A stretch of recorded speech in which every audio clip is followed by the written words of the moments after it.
ये सलूक जिस भी दौर में हुआ है हमने उस दौर में मुखालिफत की है, लेकिन इस मरतबा जो हो रहा है ये एक गैर इंसानी सूरत हाल है। शेर अफजल मरवत ने कल जाना था बलूचिस्तान में 3 बड़े वर्कर कन्वेंशन थे। कल 15 दिसंबर जुम्मे को 2 बजे हरनाई में एक बड़े वर्कर कन्वेंशन से उन्होंने खिताब करना था, फिर उन्होंने पशीन जाना था, फिर जोग जाना था, उसके बाद उन्होंने वापस आना था। आज जो है बदकिस्मती से हुकूमत ने जो है वो नाअहली का सबूत देते हुए इस रियासत ने एक तरफी का मुजाहरा करते हुए एक मतलब फिर जो है वो एक इस तरह का कदम उठाया है जो कि इस सिस्टम में इस दौर में एक घटिया दब्बा है।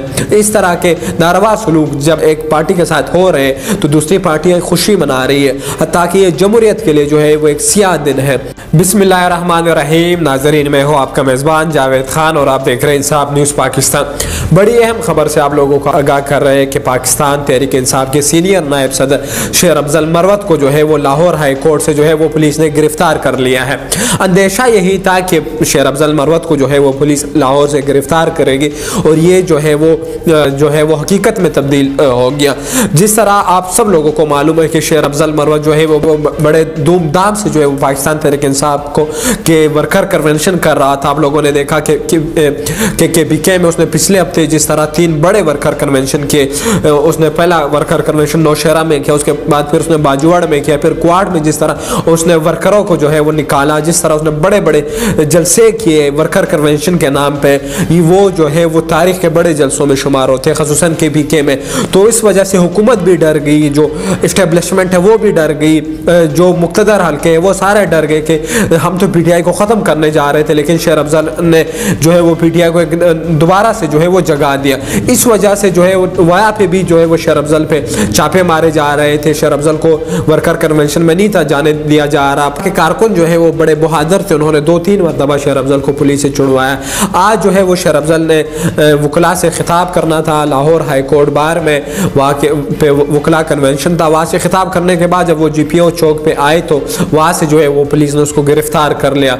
बड़ी तादाद में जो है वो समझे कि गैर कानूनी तौर पर ही इस तरह स्टेट में जिस तरह आजकल हो रहा है, जो यहाँ पे जो है वो गैर इंसानी सलूक जो हो रहा है स्टेट में अवाम के साथ, वकला के साथ, बल्कि साबिक प्राइम मिनिस्टर के साथ जो गैर कानूनी सलूक हो रहा है, ये तारीख में पहली बार देखने में आ रहा है। ये सलूक जिस भी दौर में हुआ है हमने उस दौर में मुखालिफत की है, लेकिन इस मरतबा जो हो रहा है ये एक गैर इंसानी सूरत हाल है। शेर अफजल मरवत ने कल जाना था बलूचिस्तान में 3 बड़े वर्कर कन्वेंशन थे। कल 15 दिसंबर जुम्मे को 2 बजे हरनाई में एक बड़े वर्कर कन्वेंशन से उन्होंने खिताब करना था, फिर उन्होंने पशीन जाना था, फिर जोग जाना था, उसके बाद उन्होंने वापस आना था। आज जो है बदकिस्मती से हुकूमत ने जो है वो नाअहली का सबूत देते हुए इस रियासत ने एक तरफी का मुजाहरा करते हुए एक मतलब फिर जो है वो एक इस तरह का कदम उठाया है जो कि इस सिस्टम में इस दौर में एक घटिया दब्बा है।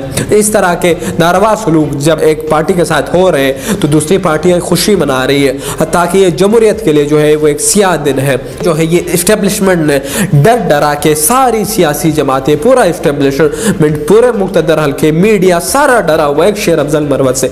शेर अफजल को गिरफ्तार करने की वजह ये है कि शेर अफजल ने जो है वो अलर्ट जारी की थी कि वो जल्द जो है वो 20 के बाद वो उन्होंने आना था पंजाब में, उन्होंने 3 बड़े वर्कर कन्वेंशन पंजाब में करने थे, तो पूरी इस्टेब्लिशमेंट एक शेर अफजल से डर रही थी।